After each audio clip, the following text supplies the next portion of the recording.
तो कुछ प्रश्न हैं। वैसे बाहर वीडियो बना सकते थे, लेकिन आज कहीं कुछ शायद कंस्ट्रक्शन चल रहा, बहुत तेज़ आवाज़ है, तो फिर मैंने बंद किया इसको और दरवाजे को। अंदर भी हो सकता है कुछ आवाज़ आ जाए, देखते हैं। तो प्रश्नों की नेचर काफ़ी अलग अलग है, मतलब कुछ तो ध्यान से रिलेटेड है, वैसे सभी ध्यान से ही रिलेटेड है क्योंकि ये तो ज़िंदगी जीने का तरीका है। लेकिन एक जो सवाल आया कि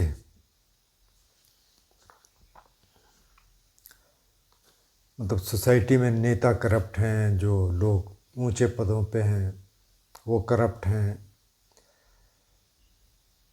जो ऊंचे लोग क्राइम करते हैं वो तो निकल जाते हैं, बच जाते हैं किसी न किसी तरीके से, और फिर जो आम आदमी है उनको फंसा दिया जाता है। किसी रिपोर्टर को उत्तरकाशी में मार दिया गया कि उसका उन्होंने जिक्र किया क्योंकि उन्होंने आवाज़ उठाई। तो अब प्रश्न ये है कि क्या आवाज़ न उठाएं, क्या ध्यान से सब कुछ हो जाएगा, दुनिया बदल जाएगी?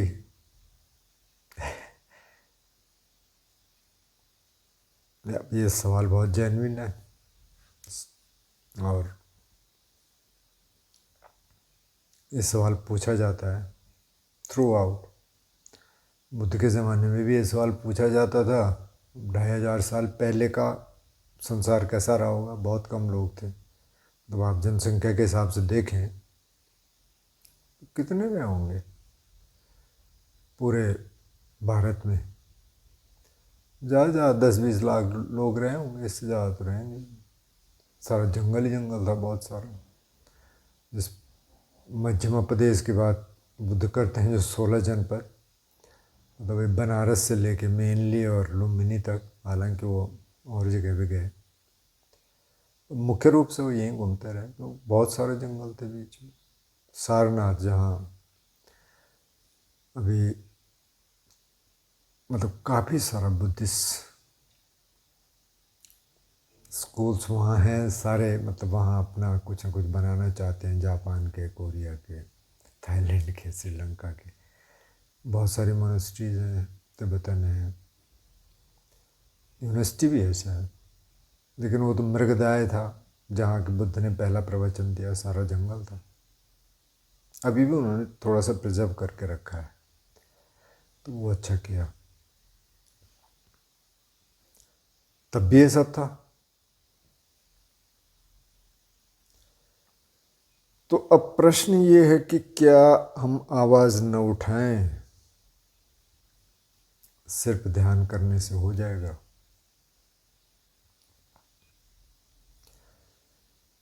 तो ऐसा तो नहीं है कि आवाज़ न उठाएं।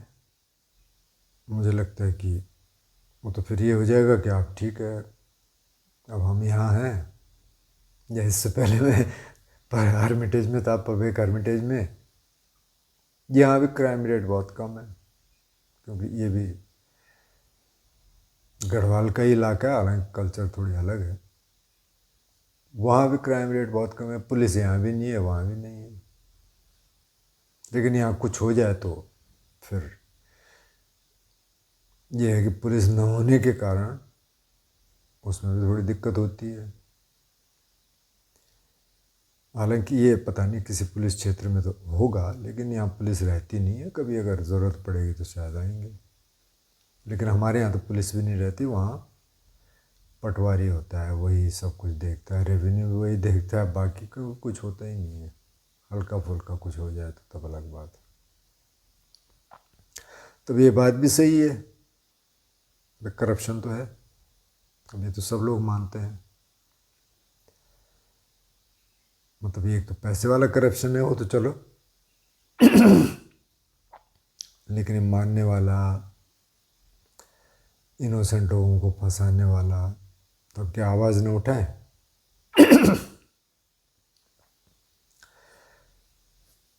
तो आवाज़ तो उठानी पड़ेगी, लेकिन अब ये देखना पड़ेगा कि हमारा तरीका क्या होगा। क्योंकि अगर अब वायलेंटली आप जाएंगे और आपको पता है कि इस तरह के केसेस हो जाते हैं,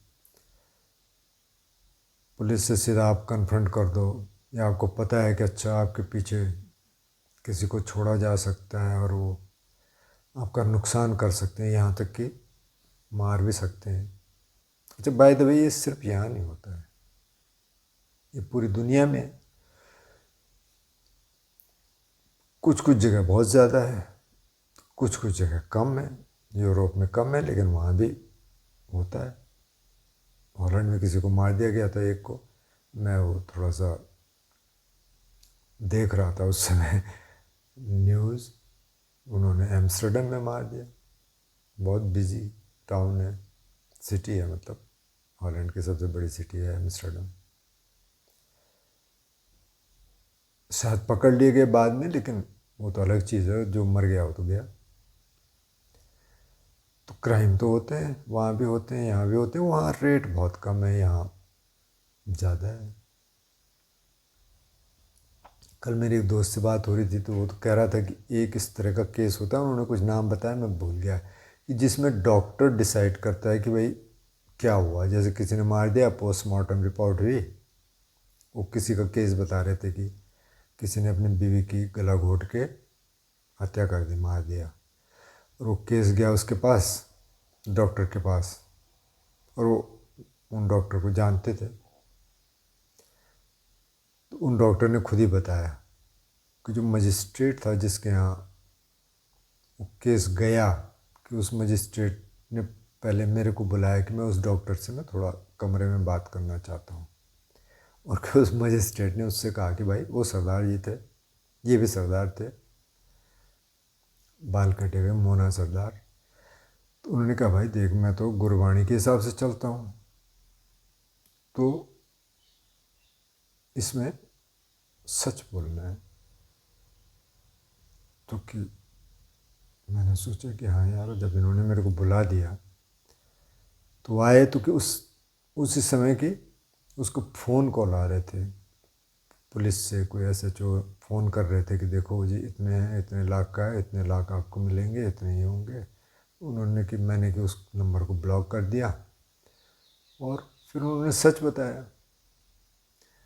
और वो कहते हैं कि वो जो पोस्टमार्टम वाला है विभाग, उसमें कि नंबर लगा रहे थे, एक डॉक्टर कहता अच्छा कल तूने किया था, अब आज मैं करूँगा, क्योंकि उसमें मोटी रकम मिलती है। तो ये बहुत सारे स्तर पे है। अब फिर सवाल आता है कि हम क्या करें उसमें। तो एक तो सीधा फॉर्मूला ये है कि भाई अगर तो आप कुछ कर सकते हैं तो आप ज़रूर आवाज़ उठाएं, ज़रूर कुछ करें। अगर आपको लगता है कि आपके आवाज़ उठाने से कुछ होगा नहीं, या जिस तरीके से आप आवाज़ उठा रहे हैं उससे आपका ज़्यादा नुकसान हो जाएगा, तो फिर आप चुप हो जाइए। क्योंकि कई बार होता क्या है ना, अब मैं खुद जर्नलिस्ट रहा तो मैंने जर्नलिज्म की पढ़ाई की, फिर 3 साल मैंने वो अखबार में नौकरी की, रिपोर्टर कम सब एडिटर। रिपोर्टिंग भी की थोड़ी बहुत, मतलब कोई ऐसे ख़तरनाक रिपोर्टिंग नहीं की, लेकिन और थे लोग जो करते थे। और कुल मिला के मेरे छोड़ने के कुछ कारण थे। एक कारण तो ये था कि मैं अल्कोहलिक हो गया था वहाँ। दूसरा कारण ये था कि मुझे लगा यार, जो सोच के हम आए थे कि इससे तो हम पूरी दुनिया बदल देंगे, तो कुछ होता नहीं है। क्योंकि मैं जब एकदम नया नया गया वहाँ, तो जिस डेस्क पे मैं था वो कह रहे थे कि अरे लाला जी आ गए, लाला जी। मैंने कहा देखो कौन लाला आ गया भाई। फिर 1-2 दिन हुआ ऐसे ही, फिर मैंने उनसे पूछा कि भाई लाला कौन है। अरे बोले मालिक है ना, उनको हम लाला बोलते हैं, क्यों लाला ही है, मतलब ये दुकान है एक तरह की। तो मैं सारे अखबार वालों को ये नहीं कह रहा कि वो दुकान चला रहे, लेकिन वो सच्चाई है। फिर हमें दिखने लग गया अच्छा ये इस पार्टी को सपोर्ट करते हैं, इस विचारधारा के, इस तरह की न्यूज़ लगती हैं। बिल्कुल कई बार ऐसी न्यूज़ लगती हैं जो कहीं है ही नहीं ग्राउंड में। तो खैर, तो वो मैंने देखा है वो कि कैसे होता है, क्या होता है। आप चैनल्स देख लीजिए, न्यूज़ चैनल्स देख लीजिए, किस खबर को दबाना है, किस खबर को उठाना है, सब उसमें है। तो ये तो है। तो अब मैं क्या कर सकता हूँ, बात तो मैं पे आ जाती है ना। यहाँ मतलब दुनिया को तो आप छोड़ दीजिए, तो मैं क्या करूँ भाई, ये सब तो है। तो पहले तो आप स्वीकार कर लीजिए, हाँ ये स्थिति है। अच्छा, अब आपने स्वीकार कर लिया, अब आप आगे बढ़िए कि भाई मैं इसमें कुछ कर सकता हूँ, कर सकती हूँ। अगर तो कर सकते हैं तो फिर आप तरीका देखिए क्या कर सकते हैं, कैसे ये ठीक होगा। अगर नहीं कर सकते तो फिर आप स्वीकार कीजिए भाई नहीं कर सकते। अब बहुत चीज़ें तो हम कर ही नहीं सकते ना। अब रूस और यूक्रेन के बीच में लड़ाई चल रही है, फ़लस्तीन और इजराइल के बीच में लड़ाई चल रही, हम अक्सर किसी पार्टी के साथ हो जाते हैं कि हम तो यूक्रेन को सपोर्ट करते हैं या रूस को सपोर्ट करते हैं या इजराइल को या फ़लस्तीन को। बहुत सारे युद्ध चल रहे हैं छोटे मोटे, और फिर अगर वो बढ़िया कर रहे हैं तो हम खुश होते हैं, बढ़िया नहीं कर रहे तो दुखी होते हैं। लेकिन हमको इसके अलावा कुछ कर नहीं सकते। ज़्यादा से ज़्यादा अपने लिविंग रूम में या तो आंसू बहा सकते हैं या उछल सकते हैं, यही तो कर सकते हैं। तो वहाँ तो हम कुछ कर ही नहीं सकते। तो फिर उसको तो साइड रख लो। जहाँ आप कुछ नहीं कर सकते उसको अलग कर लो। अब इन्होंने उत्तरकाशी के बताई बात, पता नहीं ये दोस्त कहाँ के हैं, किसी को मार दिया गया, किसी रिपोर्टर को रिपोर्टिंग कर रहे थे। अब कई बार रिपोर्टिंग ऐसे होती है, अब मैं उन रिपोर्टर की बात नहीं कर रहा, लेकिन मैंने खुद देखा है कि इस तरीके से रिपोर्ट की जाती है कि वो बिल्कुल सेंसेशनल बने, ताकि उसको लोग देखें। कुछ इधर से बढ़ा दो, कुछ उधर से बढ़ा दो। जैसे कि माने कोई भूकंप आ गया, तो भूकंप आ गया भैया, भूकंप आ गया, मकान टूट गए, तो फिर से सरकार पे जाएगा कि वो क्या कर रही है सरकार, कैसे कर रही है, और मकान बनने दिए ऐसे। जैसे अभी वो एक क्लाउड बस्ट हुआ था हर्सिल के पास, देखो ये तो मतलब मानव निर्मित है और क्या है। अरे भाई ऊपर से बादल फटा, उन लोगों ने बनाया है, तुम सबको सरकार के ऊपर डाल दे रहे हो। तो उन्होंने बनाया है ना, कंस्ट्रक्शन किया, तो उनको पता नहीं था क्या तिमंजिला चौमंजिला, जैसे पहले वो गौरीकुंड के आगे जो पूरा टापू बह गया, वहाँ कितने कितने मंजिल के होटल थे, उनको पता नहीं है क्या। तो ये दोनों जगह है, एक तरफ करके देखना ठीक नहीं है। तो आप कह रहे हैं कि क्या सिर्फ ध्यान करें उससे हो जाएगा?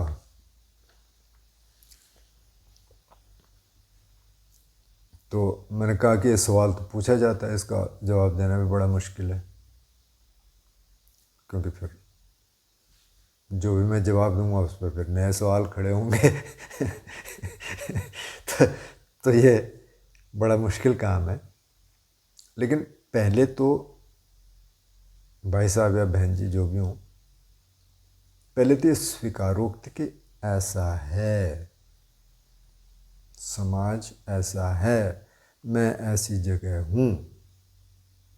अभी बहुत शांत वाला इलाका है, मतलब शांति रहती है, लेकिन अब कहीं सुबह सुबह उन्होंने खटखट खटखट शुरू कर दी बहुत तेज।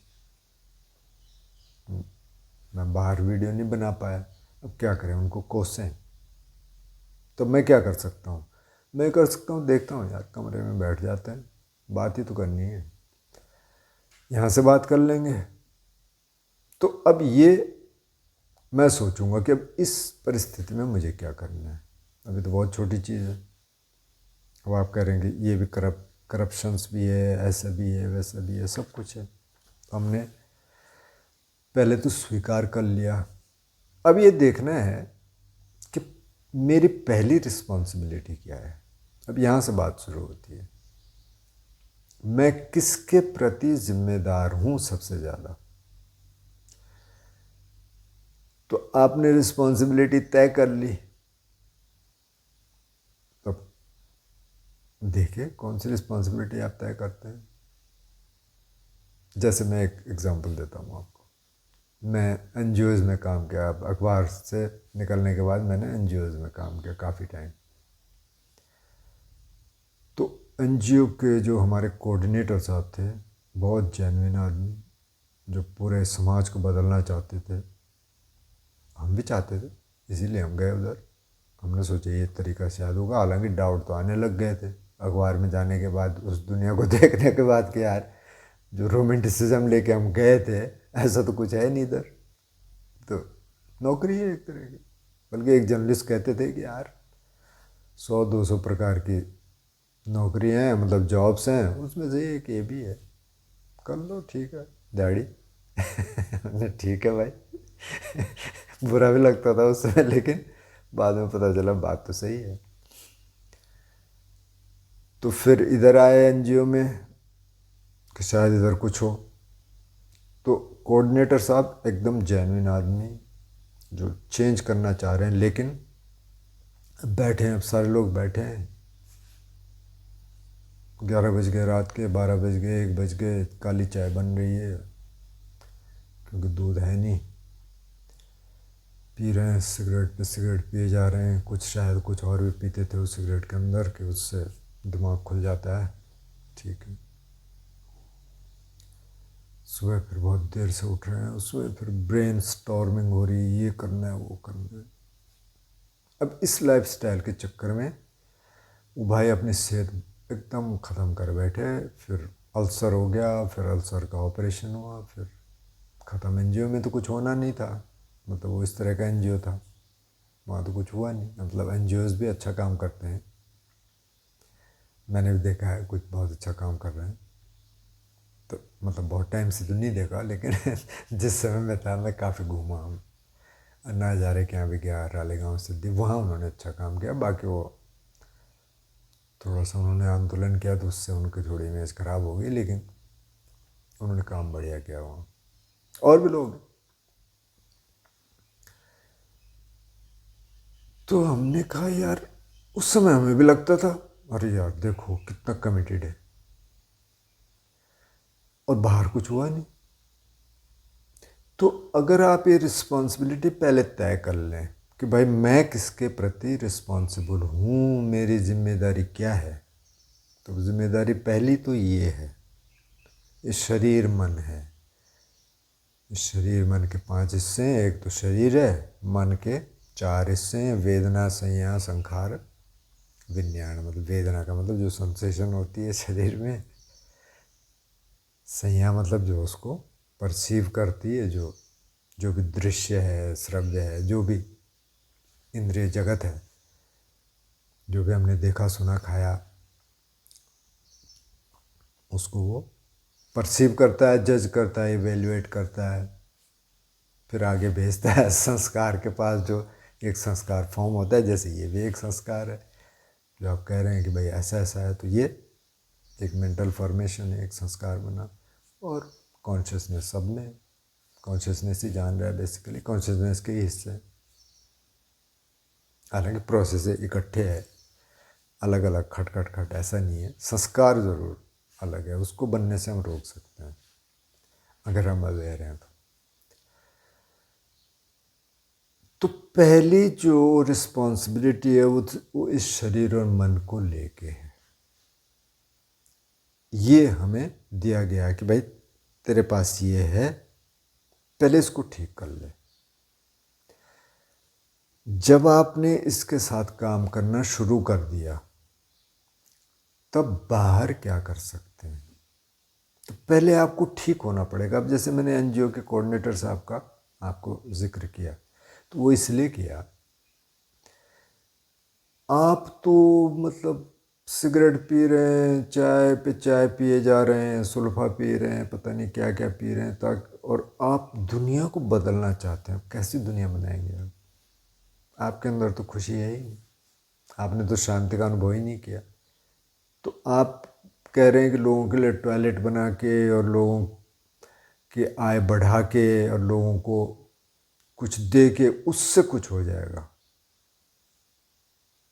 तो हो सकता है थोड़ा बहुत उनकी ज़िंदगियां सुधरेंगी, लेकिन अगर आपने किसी के रोज़गार के साधन बढ़ा दिए, मैं एक और एग्जांपल देता हूँ एनजीओ का ही।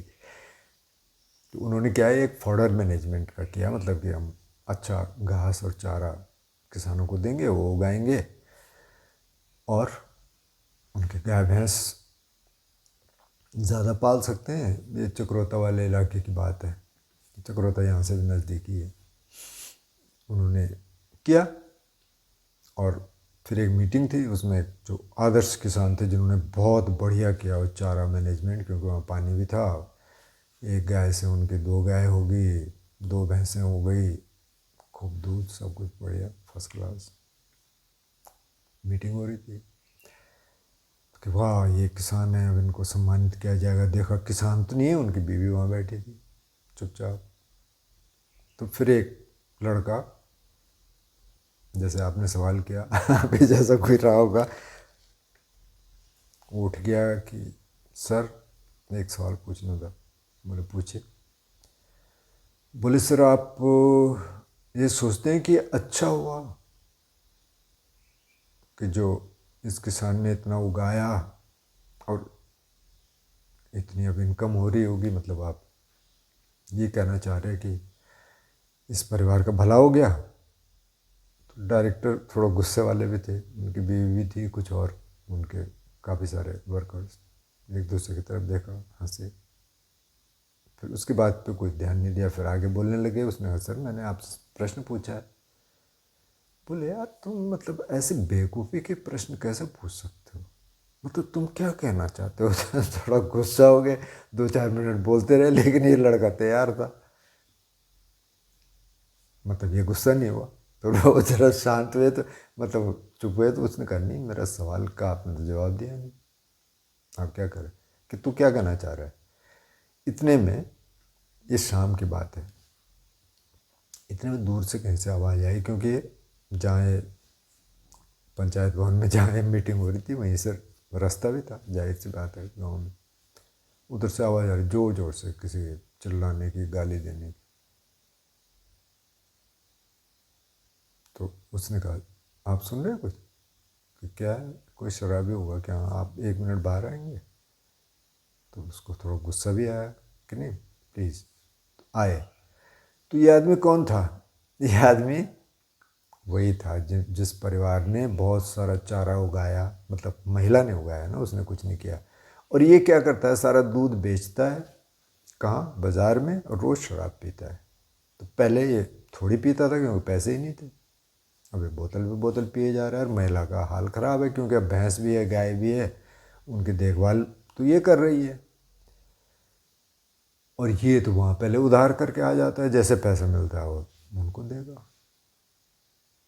और इस व्यक्ति ने देखा, जो एनजीओ के हेड थे, और इनको कहानी समझ आ गई। अंदर गए कि यार, उस समय तो उसको कुछ नहीं बोले, लेकिन बाद में बोले कि यार मैं तो बहुत गलतफहमी में था कि किसी के आय बढ़ा दो तो उससे बहुत समृद्धि आ जाएगी, तो ये हमेशा तो होने वाला है नहीं। आप देख लीजिए, एग्जाम्पल्स देख लीजिए। ऐसा क्यों है?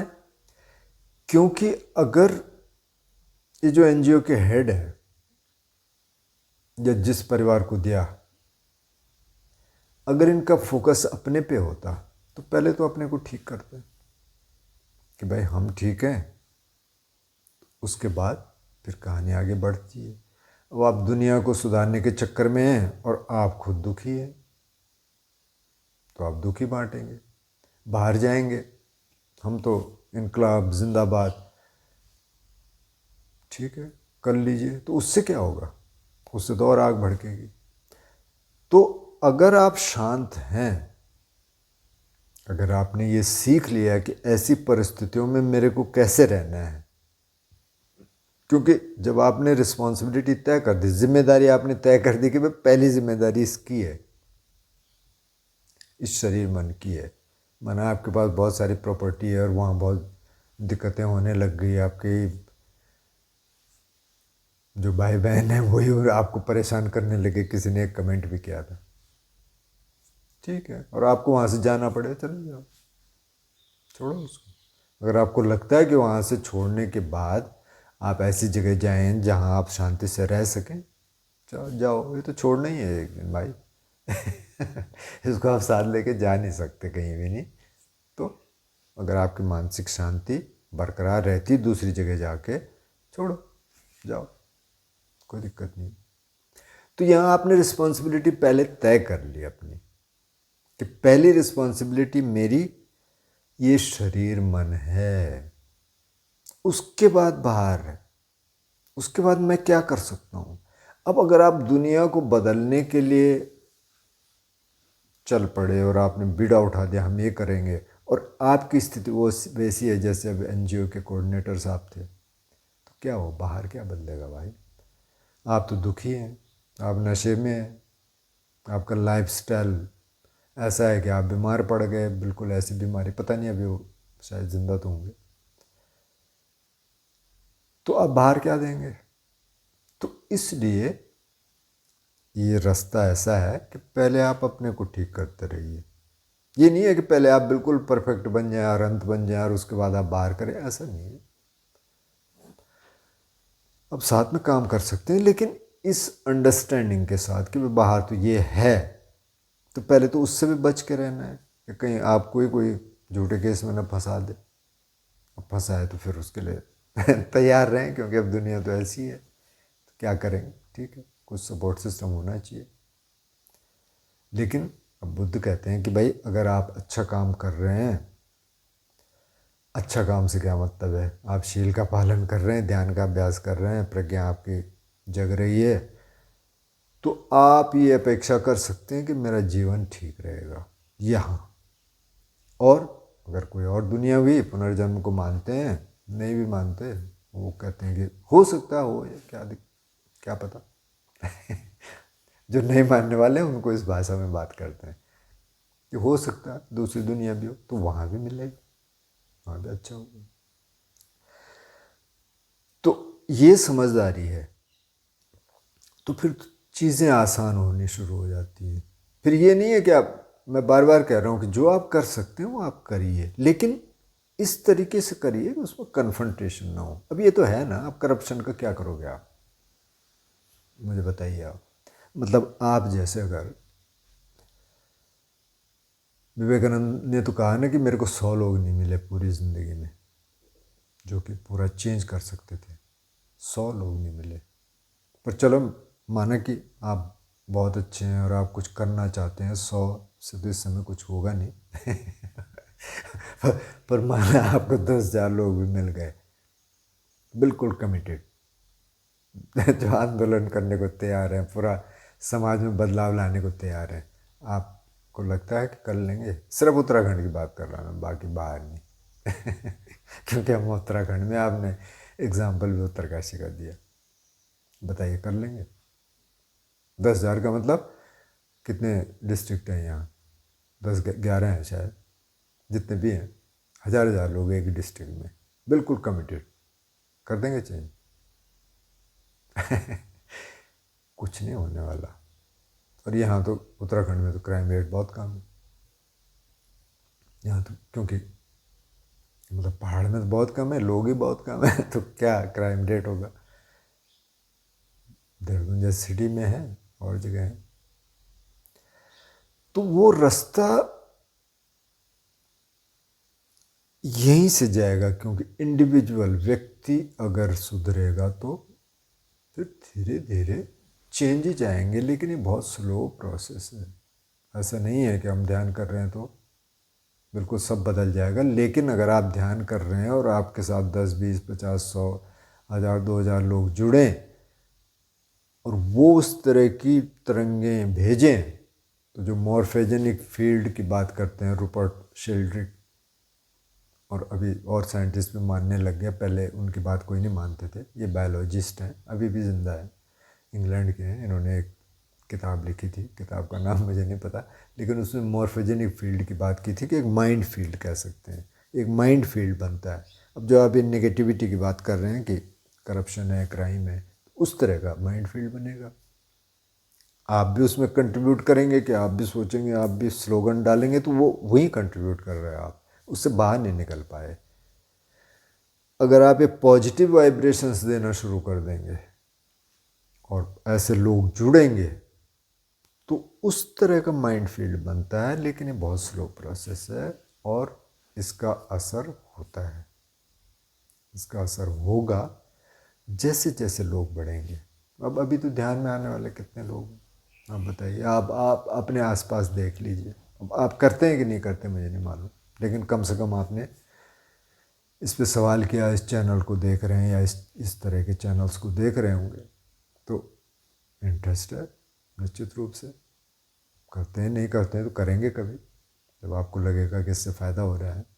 तो पहले इसको शांत कर लो। जब ये शांत हो जाए थोड़ा थोड़ा, उसके बाद आगे आपको क्या स्टेप उठाना है वो देखिए। क्योंकि अब यहाँ मैं, आप मेरे से कहें कि अबे तू क्या कर रहा है बैठ के इधर, ध्यान उधर तो ये हो रहा है, उधर वो हो रहा है, और मैं भी कहूँगा हाँ यार बात तो सही है, मैं चलता हूँ और बिल्कुल देहरादून के बाज़ार में जाके देखता हूँ कहाँ क्या हो रहा है, क्या क्या गड़बड़ी हो रही है, उसको ठीक करता हूँ, तो क्या होगा? कुछ नहीं हो पाएगा ना। या 5, 10, 20 लोग भी जाके स्लोगन दें वहाँ और लड़ाई करें लोगों से कि ऐसा क्या हो रहा है, ऐसा क्या हो रहा है, इसको ठीक करो, तो क्या होगा? मतलब हम ही पिट पिटा के आ जाएंगे। उनके पास तो बहुत तरीके हैं। तो फिर यहाँ एक तो अपने को ठीक करना है लगातार, दूसरा अब कर्म भी है। हम अच्छे कर्म करेंगे तो अच्छा आएगा। अब क्या क्या कर्म किसका आ रहा है, पहले किसने क्या किया, अब क्या किया, या अब जो गलत कर रहे हैं उनके आगे क्या होगा, या आप उनके ऊपर छोड़ दीजिए। और कर्म का फल मिलता है, ये बुद्ध ने कहा, तो पता नहीं किसको किस कर्म का फल मिल रहा है। इसका मतलब ये नहीं है कि हम किसी को मदद न करें। अगर कोई भूखा आ रहा है, हम कहेंगे यार इसका कर्म है, भूखा है, पता नहीं उसने किसी को दिया नहीं होगा पहले, या छीन लिया होगा, तो अब भूखा है तो मैं क्या करूं, अपना कर्म भुगते नहीं, वहाँ आप मदद करें। तो जो आप कर सकते हैं, देखिए अगर ये मंत्र आप अपना सेट कर लें कि भाई पहले तो मेरे को अपने को ठीक करना है, तो शील समाधि प्रज्ञा का जीवन है अपने को ठीक करने के लिए, उसका अभ्यास करना है। और उसके बाद जो मैं समाज में कर सकता हूँ उसके साथ साथ वो मैं करूँगा। अब पहले तो परिवार में ही इतनी दिक्कतें हो जाती हैं, वहाँ क्या करेंगे आप? नहीं होता। कल मेरे को किसी ने फ़ोन किया, काफ़ी टाइम से करना चाह रहे थे, मैंने कहा ईमेल करो भाई, अपना नंबर दो, फिर बात करेंगे। तो उन्होंने कहा सर बात ये है कि मेरी शादी हुई, अब वैसे तो पत्नी ठीक है, लेकिन कभी कभी उसको एकदम से गुस्सा आता है और बिल्कुल मतलब बहुत उस तरह की भाषा का प्रयोग करती है, बच्चा भी हो गया, लेकिन कि मैं अब थोड़ा ध्यान करने लग गया, इस तरह की बातचीत सुनने लग गया, तो उससे मेरे को काफ़ी बल मिलता है और मैं समतापूर्वक रह पाता हूँ। नहीं तो मैं इस पे हाथ भी उठा देता, पता नहीं क्या क्या हो जाता। मैंने बहुत अच्छा। अब क्या करेगा वो वहाँ? अब यहाँ तो आप पूरे समाज की बात कर रहे हैं, इतना करप्शन है। अब घर में ऐसे है, मानना किसी को ऐसी बीवी मिल गई, हस्बैंड मिल गया, भाई मिल गया, बहन मिल गया, बाप मिल गया, बेटी मिल गई, क्या करेंगे? उनके साथ तो आपको हमेशा रहना है। अब अगर भाई भाई का रिश्ता है और वही एक छोटे से ज़मीन के टुकड़े के लिए आपसे लड़ने लग गया, क्या करोगे आप? तो डील करना पड़ेगा। तो, तो बाहर तो बहुत संसार है ना, क्या क्या ठीक करेंगे। तो अगर आप ठीक होंगे, जैसे मैंने इसका भाई का एग्जांपल दिया, तो वो कह रहे हैं कि मैं समझा, मैंने कहा बस तरीका तो वही है, आप उससे डायलॉग करिए, बातचीत करिए, भाई क्यों हो रहा है, कैसे हो रहा है। उस साइकाइट्रिस्ट के पास भी गए, उसने कहा कि यार ये कुछ उन्होंने नाम बताया, पता नहीं कि ये बनावटी होता है कि दिखाने के लिए। ठीक है भाई, अब बनावटी है कि असली है कि क्या पता। तो सारी की ये है कि आप पहले अपने साथ काम करना शुरू कर दो, शील समाधि प्रज्ञा का जीवन जीना शुरू कर दो। साथ में आप देख लो आप क्या कर सकते हो समाज के लिए, वो करो। जहाँ हेल्प करने की ज़रूरत है आप हेल्प करो, जहाँ भी, लेकिन इस मनस्थिति के साथ कि भाई पहले मेरे को अपने को ठीक रखना है, और सीधे ही ब्लेम करने के बजाय ठीक है अब वो है ना, उस स्थिति को स्वीकार करके मैं क्या कर सकता हूँ, इसमें क्या कर सकती हूँ, सारी बात ये है।